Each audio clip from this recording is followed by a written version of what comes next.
ओम सर्वधर्मस्थापकस्त्वं सर्वधर्मस्वरूपकः आचार्याणां महाचार्यो रामकृष्णाय ते नमः।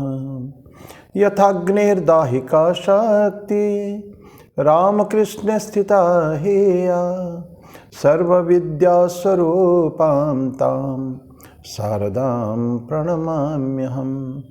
परतत्त्वे सदा लीनो रामकृष्ण समाज्ञया यो धर्मस्थापनरतो वीरेशं तं नमाम्यहम्।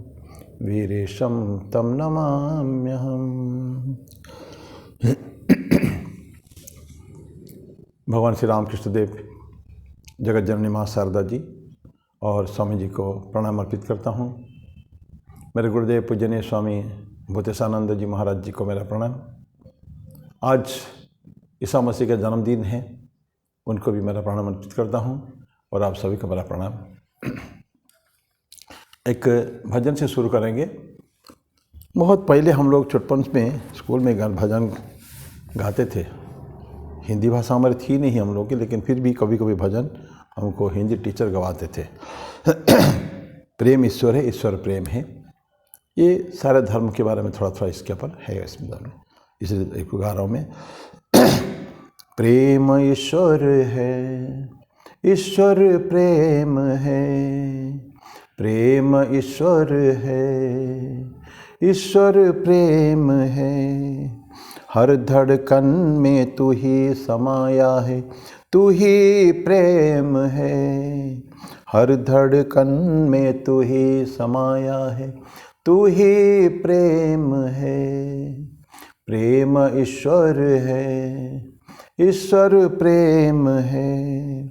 राम रहीम बुद्ध करीम जोहराष्ट्र ईशो नानक है। राम रहीम बुद्ध करीम जोहराष्ट्र ईशो नानक है। कोई भी नाम जप ले रे मनवा, ईश्वर एक है। कोई भी नाम जप ले रे मनवा, ईश्वर एक है। प्रेम ईश्वर है, ईश्वर प्रेम है। सत्य धर्म और शांति अहिंसा प्रेम प्रभु का है रूप। सत्य धर्म और शांति अहिंसा प्रेम प्रभु का है रूप। कोई भी राह अपना ले मनवा, ईश्वर एक है। कोई भी राह अपना ले मनवा, ईश्वर एक है। प्रेम ईश्वर है, ईश्वर प्रेम है। प्रेम धर्म है, प्रेम मर्म है, प्रेम पावन कर्म है। प्रेम धर्म है, प्रेम मर्म है, प्रेम पावन कर्म है। हर सांसों में तू ही समाया है, तू ही प्रेम है। हर सांसों में तू ही समाया है, तू ही प्रेम है। प्रेम ईश्वर है, ईश्वर प्रेम है।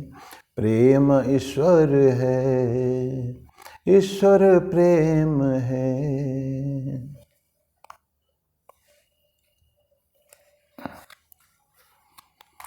आज 25 दिसंबर है, ईसा मसीह का जन्मदिन मनाते हैं।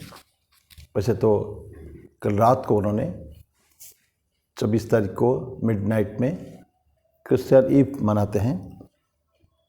जो कल मनाते हैं 24 तारीख का मना चुके हैं, और सब क्रिसमस ईव मनाते हैं, ईव बिफोर हिज बर्थ। और आज एक्चुअली उनका जन्मदिन मनाते हैं 25 तारीख को। जो पता चला सुबह उनके जन्म के बारे में, तो इस दिन को इस जो सभी लोग जो लोग मनाना है वो ईसा मसीह का जन्मदिन आज है। बड़ा पवित्र दिवस है। महान व्यक्ति हो गए हैं वो। आज almost half of the world, दुनिया के करीब करीब आधे लोग से ज़्यादा ही होंगे, कम नहीं होंगे, ईसा मसीह के उन्हीं के कृष्ण धर्मावलंबी है, तो उन सबको भी मेरी शुभकामनाएं मेरी तरफ से। थोड़ी सी ये बातें करेंगे हम उनके बारे में, उसके बाद भगवद गीता को लेंगे। हम इसीलिए इसको चर्चा करते हैं कि रामकृष्ण मिशन के साथ बहुत बड़ी एक हमारे साथ वो संबंध है जीसस क्राइस्ट के दिन का। इसीलिए नहीं कि जीसस क्राइस्ट क्रिश्चियन थे, हम लोग ऐसा नहीं है, पर ये एक बहुत बड़ा दिन है रामकृष्ण देव की, जो सन्यासी शिष्य हो चुके हैं, तब सन्यास नहीं हुआ था। वो मैं उसी छोटा कहानी को जो लोग नहीं सोचते सभी जानते होंगे, जो रामकृष्ण धर्मावलंबी माने हमको धर्म उनके सेक्ट में जो है, हमारे रामकृष्ण मिशन से जो परिचित है वो तो जानते हैं। भगवान श्री रामकृष्ण देव का देहावसान हो गया 1886 के अगस्त के 15 तारीख रात को। तो अगस्त 16 हो रहा था, ये रात को 1 बजे का समय था। तो 1886 में लीला संवरण उन्होंने किया है। इस पंचभूत के शरीर को उन्होंने त्यागा, लेकिन रामकृष्ण आज भी जीवित हैं। तो उनके जब शरीर चला गया, उनका महासमाधि हो गई, तो काशीपुर के उद्यान बट में जहाँ उनकी अंतिम लीला स्थली है, तो उस जगह को छोड़ दिया गया। एक बुधा मकान बरानगर में, एक बहुत ही पुराना जर्जर मकान, इन लोगों ने जो ठाकुर के जो तब शिष्य थे, ठाकुर के 16 सन्यासी शिष्य हैं, तो कुछ लोग तो बहुत लेट आए, तो उन्होंने बरानगर में गंगा की आसपास में किनारे में एक भुतहा मकान लिया। बहुत पुराना मकान, जर्जर हो टूट चुका था काफ़ी सारे उसमें से, क्योंकि संबल तो था ही नहीं उस समय ना, बहुत कम पैसा उनका किराया उस समय रहा करता था। उसी को उन्होंने लिया, वहीं उनकी साधना चली, प्रचंड साधना, प्रखर साधना। दिन भर कभी खाना मिला कि नहीं मिला, कोई ठिकाना नहीं है, उसके तरफ कोई ध्यान भी किसी को नहीं है। शशि महाराज जो आगे चल के स्वामी रामकृष्णानंद होते हैं, उन्होंने पूरा उनका सारे मदर बट के जैसे वहाँ के लिए मदर के जैसा काम करते थे।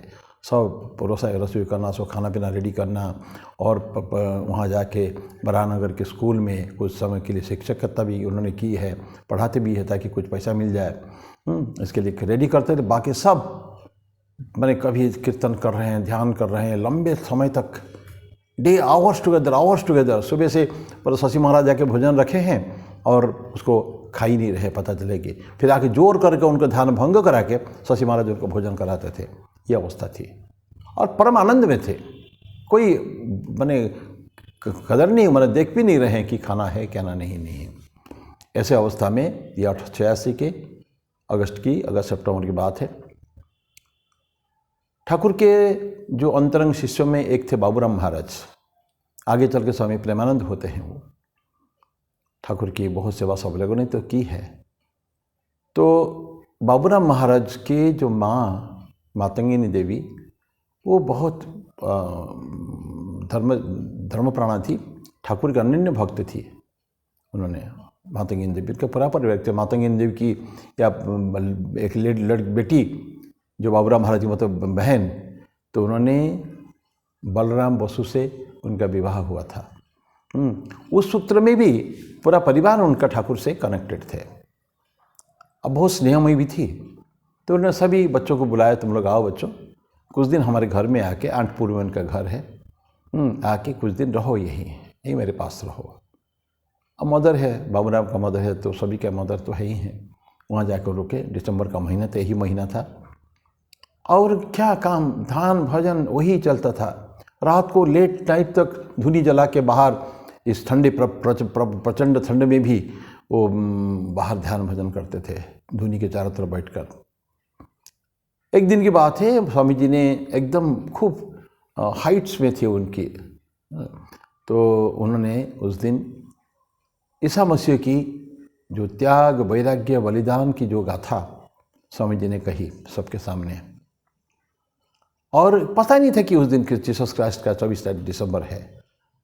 और उसके बाद जो इतना सभी लोग स्तब्ध हो गए, बिल्कुल अनुप्राणित हो गए, प्रेरित मैंने ये हुआ उनको कि वहीं उन्होंने कसम खाया अग्नि के समक्ष कि हम लोग और घर कोई नहीं जाएंगे, संन्यास का जीवन यापन करेंगे, त्याग वैराग्य का जीवन यापन करेंगे और घर कोई नहीं जाएंगे, ऐसा उन्होंने प्रॉमिस किया।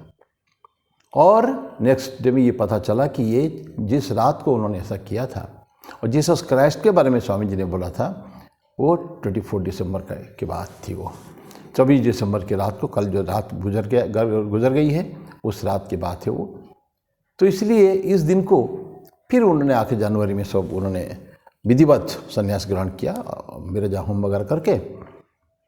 तो ये जो 24 रात को ये जो घटना हुई जीसस क्राइस्ट की जो जन्म हो रही है उस समय में हुई, उस मेंजर के अंदर बेथलेहेम में, उस मेंजर जो जहाँ जानवर भोजन करते दाना खाते हैं उसी के अंदर उनका हुआ। माने इतना दरिद्रता है उनके फादर और मदर मेरी को कि कहीं सर छुपाने के लिए जगह नहीं, कोई आश्रय नहीं दे रहा है कोई। तो ऐसे अवस्था में जीसस क्राइस्ट का जन्म बाहर हो रहा है ठंडे मौसम में मेंजर के अंदर। तो फिर आगे की बात घटना तो बहुत बड़ी है, आकाशवाणी होती है, आलोक राशि आती है, तो ये सब तो बहुत सारे घटनाएं, उसकी चर्चा नहीं करेंगे। आगे चल के ही जीसस क्राइस्ट बहुत बड़ा व्यक्ति बनते हैं। कहा जाता है कि उनको जो क्रिश्चियन लोग बोलते हैं the only begotten son of God, ईश्वर की एकमात्र संतान है। ऐसा नहीं कहना है, सभी संतानें ईश्वर के, सारी संतानें हैं। हर व्यक्ति जो भी इस धराधाम में पैदा होता है वो सब ईश्वर के संतानें हैं। हाँ, ये बात है कि कुछ अवतार जो महान जो व्यक्ति हो चुके हैं, सब अवतार होते हैं ईश्वर के, उनकी अलग बात है। जिसको स्वामी जी बोलते हैं ना, ये कुछ वक्त तो मानवता के अंदर कुछ ऐसे व्यक्ति हो जाते हैं जो हमेशा के लिए उनके छाप छोड़ जाते हैं। सब स्वामी जी उदाहरण देते हैं, सागर के समंदर में उताल तरंग उठते, बड़े बड़े लहर उठते हैं, अगेन नीचे हो जाते हैं। So that's up. और स्वामी जी बोलते हैं हर एक के बड़े बड़े जो लहरें उठते हैं उसके ऊपर टप में पिक में एक महापुरुष बैठा होता है। ये सब जो बड़े बड़े लहर हैं ये सब राम और कृष्ण और जीसस क्राइस्ट और मोहम्मद और रामकृष्ण विवेकानंद माँ शारदा ऐसे जो अन्य भक्त हुए हैं ये सब हैं। तो ऐसे ही जीसस क्राइस्ट है, उनका जन्मदिन आज है। आगे चल के उन्होंने तो अपने आप को घोषित कर दिया कि मैसेंजर ऑफ गॉड, ईश्वर के बात को जो उनके आगे बढ़ाना, सभी के बीच में उनको प्रचार करना ईश्वर की वाणी को। तो ये सब गाना उनको मिला था, वो बस सर्वनंदी माउंट, वो तो आगे चल के है। मूसा को मोजेस को मिला था जो 10 कमांडमेंट्स। ये सब क्रिश्चियन के पार्ट उस आजकल वो सब ओल्ड टेस्टामेंट में मिलेगा ये सब, और जीसस क्राइस्ट तो आगे न्यू टेस्टामेंट में मिलेगा, टेस्टामेंट में। तो आगे चल के वो फिर अपने आप को घोषित करते हैं ईश्वर की अवतार, ईश्वर के वाणी के वाहक, ऐसा करके फिर। लेकिन उस समय जो बातें उन्होंने किया, उस समय में तत्कालीन समाज में उसका प्रचलन नहीं था, तो उनके अगेंस्ट लांछन लगाया गया। बातें बहुत लंबी है। उनके अगेंस्ट लांछन लगाया गया कि मैंने उनको धर्म को भ्रष्ट करने का जो आचरण वो है, ये विधर्मी का आचरण है, धर्म का आचरण नहीं है जो बातें उन्होंने कही। और याद है उनके जब जो जीसस का जो बहुत भक्त बढ़ने लगे काफ़ी, तो उन्होंने क्या किया, इतने लोगों के बीच में धर्म का प्रचार उनको ठीक नहीं लगा। तो उन्होंने बोले कि he started walking towards the mount Sinai, जो माउंट सिनाई कहते हैं, एक पर्वत है, तो उसके तरफ चलने लगे। 12 शिष्य उनके थे, वो 12 शिष्य उनके साथ चले, जाके वहाँ जाके उन्होंने जो उपदेश दिया था उसको इंग्लिश में सरमन ऑन द माउंट बोलते, sermon on the mount. Hindi में इसका हुआ शैलोपदेश, पहाड़ी के ऊपर हुआ था ना उसको शैलोपदेश। वो 12 शिष्य उनके थे, जीसस क्राइस्ट उनको उपदेश दे रहे हैं, बहुत सुंदर। It is one of the finest things in the Bible, mount पे। स्वामी जी उसके बहुत चर्चा की है उनके बारे में, स्वामी विवेकानंद ने परवर्ती काल में। उसमें कुछ ऐसा है, उसमें कुछ मुख्य जो स्वामी जी को बहुत लाइक करते थे। Blessed are the pure in heart for they shall see God. पवित्र हृदय वाला धन्य है क्योंकि वो ईश्वर का दर्शन करेंगे। फिर blessed are the meek, blessed are the poor in spirit for theirs is the kingdom of God, kingdom of heaven, kingdom of God. इस तरह की ढेर सारे है ये सब। एक एक करके छोटी छोटी बातें, उसके और बहुत सुंदर कमेंट्री भी है। विशेष करके हमारे पुराने रामकृष्ण मठ के मिशन के जो थे स्वामी प्रभवानंद, उनका एक है sermon on the mount according to Vedanta, किताब बहुत सुंदर किताब है। एक एक लेके उनको हमारे आधुनिक जो युग की जो वाणी है, मॉडर्न कंसेप्ट जो है, उसके साथ उनको मिक्स करके बहुत सुंदर कमेंट्री स्वामी प्रभवानंद जी की है। वो पूज्य पास स्वामी ब्रह्मानंद जी महाराज के शिष्य थे, अमेरिका में बहुत साल रहे वो। तो ऐसा उन्होंने किया है।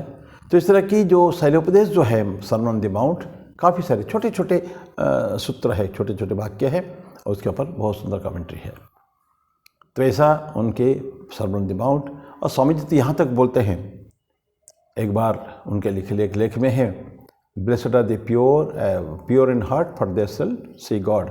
इसके ऊपर बोलते हैं स्वामी जी, अगर संसार के सारे धर्म ग्रंथ भी नष्ट हो जाए तो सारे चले जाए, कोई धर्म में नहीं हुआ, this sentence is it self enough for redemption. फिर एक नया चलन चालू करने के लिए स्वामी जी कहें अपने हाइट्स में जब वहाँ स्पीच देते हुए, तो ये बात कहे थे वो। तो इस तरह के सर्मन ऑन द माउंट उनके जीवन का एक बड़ा अध्याय है। फिर उनके बाद वो चले आके उनका अंत समय आ रहा है, उनको वो हो रहा है उनका ट्रायल वहाँ धर्म जो जिन्होंने उनके अगेंस्ट में दिया था, कंप्लेन दिया था, शिकायत दर्ज की थी उनके अगेंस्ट में। तो वहाँ धर्म याजकों ने एक उनका जो होता है मीटिंग होता है इस तरह के केसेस को डील करने के लिए, उन्होंने उनको मृत्युदंड दिया था। बड़े दुर्भाग्य घटना है। लेकिन उसके पहले मृत्यु के पहले उनके जो लास्ट जो सफ़र हुआ था वो था थर्सडे का दिन, गुरुवार को। फ्राइडे उनकी मृत्यु है ना, फ्राइडे, गुड फ्राइडे उसको कहते हैं ना हम लोग। तो गुरुवार के दिन उनका अंतिम नैश भोज, द लास्ट सफ़र कहते हैं उसको। 12 शिष्य बैठे हैं और जीसस क्राइस्ट वहाँ बीच में बैठे हैं। तो उसमें इसी तरह की वाणी पहले चला कि कोई लोग जीसस को अपोज करते हैं। जीसस बोले इसी मेरे शिष्य में एक व्यक्ति ऐसा है यहाँ जो कल सुबह मुर्गे के 3 बार बांग देने से पहले ही मुझे अस्वीकार कर देगा, वो मेरे को पहचानने से मना कर देगा, विश्वासघात करेगा मेरे साथ। आश्चर्य होगी सब लोग, कौन हो सकता है ये? 12 डिसाइपल्स जीसस क्राइस्ट के हैं, ये 12 में से भी कोई एक उनके अगेंस्ट में जाएगा, साक्ष्य देगा, पहचान करा देगा उनके जीसस का है। तो ये लेकिन कोई विश्वास किसको नहीं हुआ, लेकिन हुआ ऐसे ही। जीसस को पकड़ लिया गया, अर्ली मॉर्निंग में सबको दिखाया गया पहचान के लिए। तो उसके अंदर एक था इस्कारियट, जुडास इस्कारियट उसका नाम था। उन्होंने जीसस को पहचानने से मना कर दिया। I don't know. तो इस तरह की माने जो जीसस ने बोला था ना विश्वासघात करेगा। फिर तो घटना दर्दनाक घटना है, कैसे उनको लेके चला जाता है उस पर्वत के ऊपर, कैलवरी पर्वत ऐसा कुछ पर्वत का नाम है। अपने को ही उसके ऊपर टंगाना है, सूली के ऊपर टंगाना है। क्रॉस जब देखते हैं लंबा डंडा, उसके ऐसे डंडा ऐसे करके हाथ उनको करना था उनको। तो उसको खुद ही लेके जाना पड़ता है उनको। बहुत हेवी काट है, लकड़ी को खुद लेके पहाड़ पर चढ़ रहे हैं। कपड़ा नहीं है, कपड़ा ठीक नहीं है, छोटे छोटे कपड़े पहने हुए हैं और लोग थूक रहे हैं उनके ऊपर, गालियाँ दे रहे हैं, उलाहना दे रहे हैं। बड़ी विभत्स वो सिनेरियो जो है उसी के अंदर जा रहे हैं। जाके बड़ी मुश्किल गिर पड़ रहे हैं, फिर उठते हैं, गिर पड़ते फिर उठते हैं, लेकिन उसको लेके गए ऊपर और उसी के ऊपर फाइनली उनको दिया गया, कांटे लगा के उसको हाथ के ऊपर, पैर में, सीने में, सर में उसके ऊपर लग गया। उससे उनका मृत्यु होना था, मर गया उनके। लेकिन मरने से पहले उन्होंने उन दोनों तरफ से 2 चोरों को, डाकू को, 2 उनको भी मृत्युदंड दिया जा रहा था। तो उनमें से एक को जीसस क्राइस्ट बोलते, वो जीसस क्राइस्ट का वो था, माने सहानुभूति संपन्न करता था उनके जीसस के प्रति। तो जैसे उसको बोलते हैं, आज मैं सच बोलता हूँ, आज तुम मेरे साथ स्वर्ग में होंगे। You will be with me in paradise, ऐसा करके उनको बोलते हैं। और ठीक मरने से पहले 7 वाणी उनके 7 सेंटेंसेस जीसस स्पोक, जिसमें एक है कि God forgive them, they know not what they are doing. ऐसा है ईश्वर, तुम ये सब लोगों को क्षमा कर दो। किनको? जो लोग उनकी उल्लंघना किए, जो उनका दंड दिया, मृत्यु दंड दिया, जो उनके विरुद्ध में हैं, जो उनको थूके हैं, उनको गालियाँ दी हैं। हाँ, तो इस ऐसे ही लोगों को भी वो ईश्वर को अंत समय में बोलते हैं उसको क्षमा कर दो, क्योंकि जानते नहीं क्या कर रहे हैं। और उसके बाद उनकी मृत्यु हो जाती है। उस समय में उनके सेंट पॉल उनके पास रहते हैं और उनके माँ आती है, मरियम मेरी जो है उनका आती है। तो एक सेंटेंस ऐसा भी है उस 7 सेंटेंस में से कि माँ ये देखो, ये वोमेन, माँ नहीं बोलते, women you see your son, this is your son. और उसको सेंट पॉल को बोलते हैं सी इज़ योर मदर, ऐसा करके बोलते हैं। तो उनके बाद उनको मृत्यु हो, 3 दिन के बाद हम जानते हैं दी तो फ्राइडे के दिन है, शुक्रवार का दिन है जब उनकी मृत्यु हुई सूली के ऊपर। उस शुक्रवार का दिन था, इसलिए उसको गुड फ्राइडे बोलते हैं। क्योंकि गुड फ्राइडे इसीलिए है सारे कल्याण, जगत कल्याण के लिए उन्होंने अपने आप की बलिदान दी है। उन्होंने redemption of the whole world, सभी के लिए कल्याण का कामना करते हुए इसको गुड फ्राइडे बोलते हैं। और 2 दिन के बाद, 3 दिन के बाद तो संडे को फिर उनका उठते हैं उससे, रिसरेक्शन उसको बोलते हैं। तो संडे को ईस्टर संडे होता है, नेक्स्ट जो रविवार आता है उसको ईस्टर कहते हैं। उसी दिन जीसस क्राइस्ट वहाँ से उठते हैं। फिर बाकी सब संघर्ष है, कहाँ गए, क्या किए। कहीं बोला जाता है कि इंडिया भी आए थे, वो कश्मीर में गए थे, ये सब हमारी बात की नहीं है। तो इस जो उत्सव है जीसस क्राइस्ट का, उसको हमारा रामकृष्ण मिशन में बहुत मनाते हैं। ईस्टर, क्रिसमस ईव करके 24th नाइट को मनाते हैं। और हम लोग भी यहाँ छोटा सा प्रोग्राम करते हैं 25th को आश्रम में। बहुत जगह प्रोग्राम होता है इसे। तो इसके साथ तो हमें प्रभु ईसा को स्मरण का आज हम लोगों ने किया उनके इस जन्मदिन पर, शुभ जन्मदिन पर। और अब यही हम लोग समाप्त करेंगे। वो त्याग वैराग्य की भावना हमारे अंदर जागृत हो, उस सेक्रीफाइसिंग, अपने आप को सेक्रीफाइस, त्याग कर देना, सब कुछ नष्ट नाबूद कर देना समाज के कल्याण के लिए, ये भावनाएं हमारे मन में हो, ये प्रार्थना प्रभु यीशु के श्री चरणों में है। अब आते हैं हम लोग थोड़ी समय में थोड़ा भगवद गीता की चर्चा करें। तो हम लोग श्लोक नंबर 20 पढ़ते थे, थोड़ा सा पढ़ के थोड़ा सा छोड़ दिया था। 20 में है 13वां अध्याय, क्षत्रज्ञ विभाग योग, कार्यकरण कर्तृत्व हेतु प्रकृति रुच्यते, पुरुष सुख दुखानाम भोक्तृत्व हेतु रुच्यते। हमने चर्चा किया था कार्यकरण जो है, इसका कर्तापन जो है, कर्तृत्व, ये हेतु क्या, उसका प्रकृति है। ये जो सो काम धाम करते जो कुछ है ये सारे प्रकृति के अंदर होता है। और प्रकृति पुरुष में भेद हम लोगों ने पहले पढ़ चुके हैं। पुरुष सुख दुखानाम भोक्तृत्व हेतु रुच्यते, सुख दुखों के जो भोक्तृत्व, उनका जो कॉज जो है ये पुरुष है। उसका सुख दुख और उनका जो एक्सपीरियंसेस जो है, ये जो पाया, जो एंजॉय करता है जो कुछ इंसान, उसका कारण कौन है? पुरुष है। इसके ऊपर चर्चा हुई है, थोड़ा सा उसको बाकी था जो अभी उसका चर्चा करते हैं कार्यक्रम में। तो ये फादर जो है ना, इज द फादर जो अपने को, अपने लिए, माने लोगों के लिए, वो कल्याण के लिए काम करता है ये। तो ये फादर का काम है ये। उसके बाद हम लोगों ने चर्चा किया था कि पुरुष और प्रकृति के बारे में। प्रकृति तो एक्टिव है, पुरुष से आता है वो, जो सब कुछ बैलेंस रहता है वो पुरुष है। वो शांत है, सब कुछ शांत है, निष्क्रिय है पुरुष, और प्रकृति है सक्रिय है। तो जो कुछ हो रहा है, क्रिएशन, डिस्ट्रक्शन, प्रिजर्वेशन, जो कुछ हो रहा है ये सब हमारे प्रकृति के अंदर ही हो रहा है, पुरुष के अंदर नहीं। और ये मॉडिफिकेशन होता है, किसका? पुरुष का मॉडिफिकेशन, ये विकार होता है। दरअसल पुरुष तो निर्विकार है, निराकार निर्विकार है, कोई विकार, मॉडिफिकेशन कुछ नहीं है, परिवर्तन कुछ नहीं है उसमें। एज इट इज, जैसे है हमेशा वैसे ही है। लेकिन जो परिवर्तन होता है जो मॉडिफिकेशंस होता है, विकार होते हैं, वो फिर प्रकृति कहलाती है वो। तो ये उसके कारण होता ही है। वो नहीं होने से हमारे इंसान का शरीर जो बॉडी एंड सेंसेस ये प्रकृति में जो बनता है, पुरुष के मॉडिफिकेशन के बाद ही होता है। ये शरीर और इंद्रियाँ हमारे जो अवयव है, हस्तकर्म जो नाक कान इत्यादि इत्यादि जो है ये, और उसका सेंसर ये सब उसी से बनता है। सब कहाँ से? पुरुष से बनता है। और सेंसेस क्या? ज्ञानेंद्रिय, कर्मेंद्रिय, दो टाइप का होते हैं। Senses of action, senses of perception. ज्ञानेंद्रिय परसेप्शन है और एक्शन है। इस तरह की वो दो प्रकार का भाग हो गया। ये सारे प्रकृति का आधार होते हैं ना, ठीक है।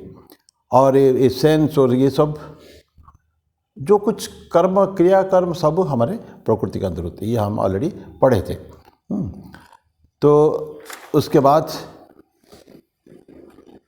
ये जो मंडन एक्टिविटीज़ होता क्या है, बोलते हैं ना कि सुख दुख जो होता है तो कारण किससे होता है? पुरुष के कारण होता है। ये इंसान एंजॉय करता है तो जीवात्मन को, तो उसको जीवात्मन करता है, उसको एंजॉय करता है। जीवात्मा तो जो हमारे अंदर जो है एक छोटा सा परमात्मा का जो स्फुलिंग है, छोटा सा अंश जो कण है, ये हमारे अंदर रहता है। तो रियल अनरियल, जो सत्य है, जो मिथ्या है, असत्य है, ये दोनों के तरफ भाग सभी प्रकृति में जाके होती है सारे। ये हमारे इंसान ही उसको करता है। और डेथ टू इमॉर्टैलिटी, यही प्रकृति के अंदर है। हमारे अगर गुण अगर अच्छे हो तो हमारे जो असतोमा सद्गमय, तमसमा ज्योतिर्गमय, मृत्युर्मा मृत्युंगमय, असत से सत्य की ओर, अंधकार से आलोक की ओर, और अमरत्व से मृत्यु से अमरत्व की, अमरत्व की ओर, ये जो गति है ये सारे प्रकृति के अंदर होता है। कैसे? गुणों से। एक्सपीरियंस हमारा उसको करता है ना, सब कुछ जो भी करते हैं सब ये पुरुष के कारण ही होता है जो कुछ होता है। ठाकुर भी ऐसे इस तरह के बातें करते हैं। ये सब महामाया की सारे ये है। तो ब्लेसिंग्स, आशीर्वाद जो कुछ मिलता है, ये सब ब्रह्म ज्ञान जो मिलता है, ये किससे आता है? ये सब भी ईश्वर की कृपा से होता है। ब्रह्म ज्ञान जो प्राप्त होता है उस समय हम लोग ये जो अनरियल से रियल जो गति होती है, ये जगह वही होता है। तो एक्सपीरियंसेस करते हैं हम, जो कुछ करते हैं, अनुभव जो करते हैं, ये जो ट्रांजिटरी वर्ल्ड है ना सारे, स्वामी जी बोले थे ना, ये सारी दुनिया सब कुछ लगे फ्लक्स, अभी है अब नहीं रहेगा। एक जो कुछ खेल हो रहा है प्रकृति में हो रहा है, और आगे चल के जो डिसोल्यूशन होगा, जो नाश हो जाएगा, तो उसमें तो फिर पुरुष ही पुरुष रहेंगे, फिर तो प्रकृति नहीं। ये चक्र हमारा चलता रहता है, पुरुष प्रकृति का चक्र चलता रहता है वो। तो ये 20 था। 21 श्लोक नंबर 21 का है। पुरुष प्रकृतिस्थ ही भुंक्ते प्रकृति जान गुणान कारणम गुण संगोस्य सदसत योनि जन्मस्व, सत असत योनि जन्मस्व। क्या बोलते हैं? पुरुष प्रकृतिस्थो ही, पुरुष जो है, आत्मा जो है, वो रहता है, निवास करता है किसमें? प्रकृति में ही। ये जो जीवात्मा हम कहते हैं, ठीक है, क्योंकि आत्मा तो ऑलवेज प्योर है, लेकिन उसका जो छोटा सा कण हमारे शरीरधारी जितने हम लोग हैं ना, तो उसको धीरे धीरे उसका जो, क्योंकि आवरण रहता है, जो छोटा सा इन्फिनिटेसिमली स्मॉल, अत्यंत सूक्ष्म कण जो है आत्मा का, जो जीवात्मा कहते हैं, तो शरीर में रहता है इसलिए कि हमारे कुछ कामना वासनाओं की आवरण उसके ऊपर हमेशा है। धीरे धीरे अगर हम धार्मिक जीवन यापन करेंगे तो धीरे धीरे वो क्षय होता जाएगा, उसका जो आवरण धीरे धीरे खत्म होता जाएगा। जैसे जैसे कामना वासनाएं घटते जाएंगे, अंतिम वासना जब तक कि थोड़ी सी वासना करे, ठाकुर बोलते थे, तो भी हमको जन्म लेना पड़ेगा, उसमें निस्तार नहीं उससे। जब सारी कामना वासना खत्म हो जाएगी तब जाके फिर क्या होगा? ये जो जीवात्मा है सारे धुल गया, उसके ऊपर से जो आवरण जो धुल जाता है वो जाके परमात्मा में मिलित हो जाता है, जिसको हम मुक्ति या मोक्ष जो कहते हैं ना। और ठाकुर जिसका छोटा सा उदाहरण देते थे कि विराट बड़ा मैग्नेट चुंबक यहाँ रखा हुआ है और छोटा सा सुई लोहे का, अगर सुई के ऊपर कीचड़ से तना हुआ होता है, कीचड़ के उसके ऊपर आवरण अगर है, तो वो कितने नज़दीक होने से भी आकर्षण उसका आकर्षित नहीं होगा मैग्नेट की तरफ, वो जहाँ है वहीं रहेगा। लेकिन ठाकुर बोलते हैं इसको खाली तुम जाके पानी में धो के उसके निकाल दो, इमीडिएटली आकर्षित हो जाएगा, फिर चुंबक उसको खींच लेगा। क्यों हुआ कि ये जो वासनाओं कामना, वो तो कीचड़ था लोहे के ऊपर, वो तो उदाहरण है। हमारे अंदर जो कामना वासनाओं के जो आवरण है एक है, वो आवरण के कारण ही हम लोगों का मुक्ति, अमन इंसान का मुक्ति होती है। इंसान क्या, कोई भी जीव जंतु किसी का भी हो, मुक्ति नहीं होती है। सो आवरण को हटा देना पड़ेगा, हटाने इतनी ईजी नहीं है। एक छोटा सा उदाहरण हम लोग देते हैं, हम लेते पढ़ते हैं कि तालाब के अंदर या सागर के अंदर जल, चारों तरफ जल है। एक मटका लेते हैं, मिट्टी का कोई से मटका लेते हैं, और मटका लेके मटका में पानी भर के उसके अंदर जल में छोड़ दें, तब हुआ कि अब क्या देख रहे हैं हम लोग, अनंत सागर चारों तरफ है, या विराट बड़ा तालाब या झील है, चारों तरफ जल ही जल, लेकिन उसके अंदर वही जल एक कंटेनर में है। तो अंदर जल बाहर जल, लेकिन एक आवरण के अंदर आबद्ध है वो छोटा सा जो मटका का जल जो है। तो कब मिलेगा वो फिर उस अनंत सागर में? तभी जब ये आवरण टूट जाए। तो हम एक डंडा लेके आप उसको अगर वो बटोर दें उस मटका को, तो ये पानी मिल जाएगा। तो जो पानी अभी तक हमको आबद्ध लगता था, बंधन में था, वो अभी बंधन में नहीं रहेगा, वो पानी मुक्त हो गया। अभी अपने सोर्स जहाँ से आया था अनंत में विलीन हो गया। इंसान का ठीक ऐसे ही है। हम लोगों के न जाने कितने जन्म हम लिए हैं, कितने लाखों जन्म लिए हैं, न जाने कितने जन्म लेना पड़ेगा अगर इसी तरह का कामना वासनाओं की अगर हमारे ऊपर आज चादर आवरण रहा तो ये तकलीफ़ है। तो क्या करना पड़ेगा हमको उसमें धीरे धीरे वासनाओं को ख़त्म करके उसमें हमको मुक्ति की ओर ले जाना पड़ेगा। हमारी साधना का फल है, ये कोई हमारे लिए आके नहीं करेगा, साधना अपने को करनी है अपने को। तो बोलते हैं कि पुरुष प्रकृति में है, भुगते एंजॉय करता है, प्रकृतिजान गुणान। ये गुण जो वहाँ से ये भी प्रकृति का गुण ही ना, त्रिगुणात्मिका प्रकृति है, जगत त्रिगुणात्मिका है, सत्व रजस और तमस। इसे बोलते हैं कि कारण गुण संगस्य, वो कारण क्या है? ये जो इंसान है एंजॉय करता है प्रकृति के अंदर, क्यों है? कारणम गुण संग अस्य सत असत योनि जन्मसु। क्या करता है वो?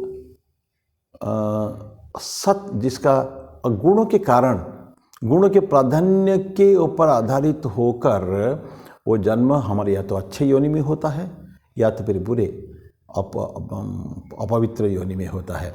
किसके कारण? ये जो गुण संगुण, ये जो तीन गुण है सत्व रजस तमस। हम जानते हैं तमस एकदम सबसे नीचे का गुण है, अंधकार, डार्कनेस, तमस। उससे आगे चल एक्टिविटी कुछ नहीं है तमस में, इनएक्टिव, एब्सोल्युटली इनर्ट मैटर जैसा है, ऐसा जीवन है, लेकिन चुपचाप पड़ रहे थे, कोई एक्टिविटी नहीं है। और वो आगे चल बढ़ेंगे, हमको रजस शक्ति जो जगाएंगे। स्वामी जी बारंबार बोलते हैं रजस शक्ति जगाओ, कमान बी एक्टिव, कोई प्रॉब्लम नहीं है। रजस में एक्टिविटी हो जाएगी, कार्य क्षमता बढ़ जाएगी। हो सकता है कि उसमें से कुछ कार्य हमारे बुरे हो, कुछ अच्छे हों, तो बुरे कारण के कारण धीरे धीरे वो भी खत्म हो जाएगा। तो एहसास मन में होगा, जब भावनाएं होगी कि नहीं इट्स टू मच, अब मेरे को मुक्त होना है, तो ये बातें मन में आएगी जरूर। तो ये बोलते हैं कि तो तमस जो है रजस के तक जाएगा। राजसिक शक्ति के बाद जब हमारा धीरे धीरे वो बुरे जो कर्म है, उपयुक्त जो है, उचित अनुचित कर्म जो हम कर रहे हैं, तो उसके जो हट जाएंगे तो हम सत्व की तरफ जाएंगे। सत्व इज ऑल प्यूरिटी, परफेक्शन, सब कुछ है। तो सत्व गुण, तो ऐसा भगवान कृष्ण कहते हैं ये जो सत असत योनि में जन्म होता है, कैसे होता है? बोलते हैं जो सत्य योनि में है, अपने सत्वगुण वाले जो है प्राधान्य, जिसमें पूरा सत्वगुण का जो मनुष्य होते हैं, सत्वगुणी मनुष्य होते हैं, उनका जन्म दिव्य पुरुष के हिसाब से होता है, डिवाइन चाइल्ड, डिविनिटी। जब नेक्स्ट जन्म भी होगा ना, तो जन्म तो होगा ही, तो उसका किस भाव से होगा? डिवाइन चाइल्ड होगा, तो परफेक्ट ह्यूमन बीइंग, सारे सर्वगुण संपन्न, सब अच्छे हैं, ये सत्वगुणी। अगर बुरे तब गया, एकदम खराब गुण में गया, अगर तमोगुण में तरफ जो है तो अंधकार है, उससे फिर वो पशु पक्षी कोई भी इतर मनुष्य इतर जब योनि में जन्म लेगा वो। और मिक्स अगर हुआ, मिक्सचर ऑफ सत्व एंड तमस, कुछ सत्वगुण भी है, कुछ तमोगुण भी है, कुछ रजोगुण भी है, तो वो मीडियोकर ह्यूमन बींग्स, मीडियोकर में बहुत अच्छा नहीं है, बहुत बुरा भी नहीं है, बहुत अच्छा भी नहीं है, जस्ट साधारण मनुष्य, ऑर्डिनरी ह्यूमन बींग्स, ऐसा उनका होना है पक्का। तो ये एक भाग कर दिया भगवान ने कि हमको क्या क्या तो फिर करना चाहिए हमको, तो पुरुष और प्रकृति का जो है ना, ठीक है। अब जी क्योंकि जिस कांटेक्ट में हम रहेंगे ना, जिस परिवेश में रहेंगे, उसी हिसाब से तो हमारा होगा। जैसे पर उदाहरण की छोटा सा देते हैं, हम सूरज में जाके खड़े हो जाएंगे। अभी तो ठंडे का मौसम है, थोड़ा अच्छा लगेगा थोड़ी देर के लिए, लेकिन दोपहर के जो तेज सूरज रहता है, या समर सीजन में, ग्रीष्म ऋतु में, धूप काल में, धूप में खड़ा रहेंगे तो शरीर एकदम गर्म हो जाता है बिल्कुल। और वही अगर हम जाके पानी के नीचे चले जाएं, भीग जाएंगे। तो सूरज का जो रोशनी हमको गर्म कर देता है और पानी की शीतलता हमको ठंडा कर देता है, इस तरह का जिस कांटेक्ट में रहेंगे उस हिसाब से होगा। तो इससे जीवात्मन भी ऐसे ही है। जीवात्मन जो प्रकृति में रहेंगे क्या करता है, हम पहले भी पढ़े हैं, वो पुरुष है, आत्मा है, लेकिन जीवात्मा प्रकृति में रह के प्रकृति के गुण जो है अवगुण को अपना मान लेता है, जब वो अपना नहीं है।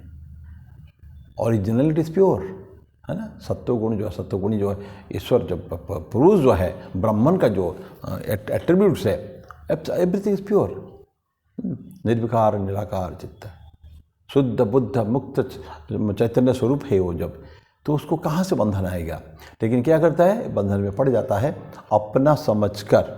ये जो आइडेंटिफिकेशन हमारा प्रकृति के साथ, अपना प्रकृति के गुणों के साथ, ये हमारे सारे दोष है। सारे क्वालिटी को हम अपना मान लेते हैं, ठीक है। तो उसमें फिर हैप्पीनेस, मिजरी सब होता है ना, हमारे इमोशंस होता है डेफिनेटली। तो इंसान जन्म होगा ना तो हमारे इमोशंस होते हैं ना। आप कभी खुश है, कभी दुख है, कभी सुख है, कभी दुख है। सुख दुख का चलता है, रथ चक्र चलता है, कि चक्रवत परिवर्तन थे सुखानी च दुखानी च, सुख और दुख चक्रवत चलता रहता है। अभी सुख ऊपर है, नीचे आ जाएगा। कोई भी इंसान हमेशा सुख में नहीं रह सकता, कभी इंसान दुख में नहीं रहेगा। This will also pass of, चला जाएगा, ये भी चला जाएगा।